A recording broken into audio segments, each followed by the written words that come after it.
kung mabigat yung ebidensya, not just for Zaldico but also for Martin Romualdez, ano pong ebidensya yan? Can we be specific? Aside from doon po sa mga nailahad na testimonya sa mga Senate Blue Ribbon Committee, ano pa pong ebidensya ang hawak natin sa kanya?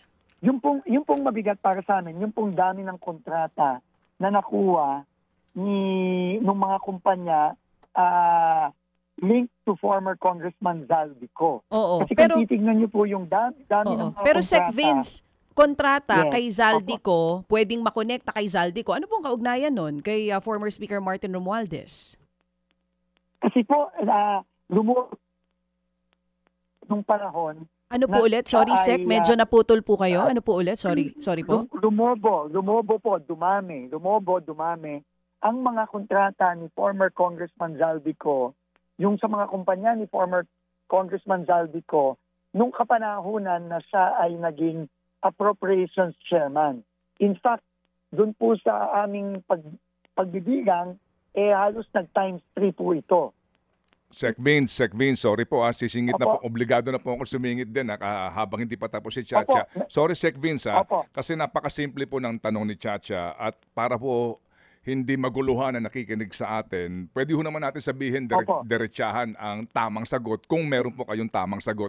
Ang tanong nga dito, ano ang kaugnayan ng isang Martin Romualdez sa panahon ng speaker siya na lumobo ang kontrata ng mga kumpanya ni Zaldi?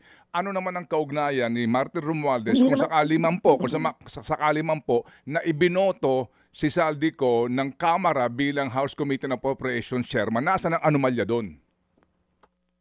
Unang-una po, Appropriations Chairman, si former Congressman Zaldico, kung wala pong bindisyon ng Speaker of the House. Alam naman po natin lahat yun. No? So, yung pong link na yon ang ini-establish ng aming referral.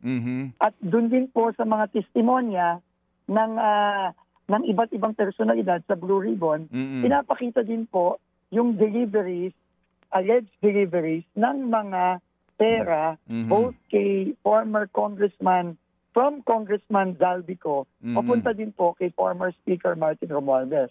In fact, meron pong minention doon na iba't ibang mga bahay. Nandun din po sa referral namin yon.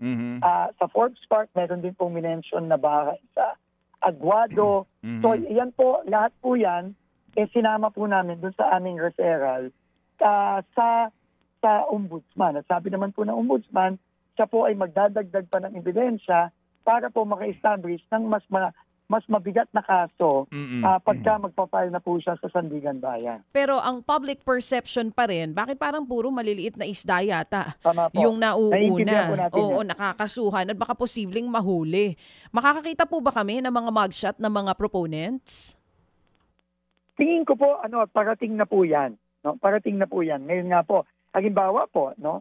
Kay former Congressman Zaldico, siguro wala naman pong makakapagsabi na maliit na isda si former Congressman Zaldico.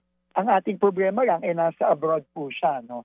Pero once na, halimbawa po kahapon, in-announce na rin po ng ating Pangulo na makakansila na rin po ang pasaporte ni former Congressman Zaldico. No? Inihintay na lang po natin ang order ng Sandigan Bayan. Once na nangyari po yun, tingin ko po, liliit na po ang mundo ni former Congressman Zaldico dahil hindi na siya makakaikot na freely na makakaikot.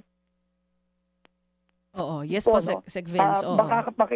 Makikipag-cooperate na rin po ang ating law enforcement sa ating iba't ibang law enforcement sa ibang bansa. Kagaya po nung ginawa kay former Congressman Arnie Tevez na nahuli din naman po eventually. Pero tingin ko po, yun din po ang mangyayari. Sec Vince, hindi ba pwede nating unahin yung mga nandito muna? Bakit po si Zaldi, nahirapan nga po tayong hanapin siya? Oo. Nag-refer na po tayo doon, no, kahapon, no. Meron na po tayong refer kahapon kasama ang ICI against recommending 4 cases against 8 congressmen, no, na mga congressmen na merong allegedly pagmimiyari ng mga construction company na may mga libu-libong kontrata sa daan-daang kontrata sa DPWH, no?